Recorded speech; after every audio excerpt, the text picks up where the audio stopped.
என்ன பிடிவாதம் அந்த சொல்லிலேயே அடங்கியிருக்கு.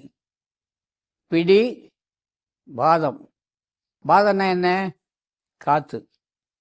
காற்றை யார் ஒருத்தர் பிடிக்கிறாங்களோ அவர்கள் அதை முடிக்க முடியும். ஞானிகளெல்லாம் இந்த உடல் பகுதியில் காற்று என்பது நிறைய வேலையை செய்யுது. நம்ம பல முறை பார்க்குறோம். அப்பா உடம்புல காற்று அசைஞ்சு அம்மா உடம்புல காற்று அசைந்து ஒரு திரவப்பொருள் திடப்பொருளோடு சேர்ந்து இந்த உடல் வந்து கீழே விழுந்து அப்பொழுது தொப்புள் கொடி அறுக்கப்பட்டு முதல் காற்று சுவாசம் உள்ளே போக அப்போ உயிர் உயிர்ப்பித்து அசைவை உண்டாக்கி அதிலிருந்து இன்னைய வரைக்கும் என்னை விட்டு நீங்காமல் இருக்குது யார்? காற்று. இந்த காற்று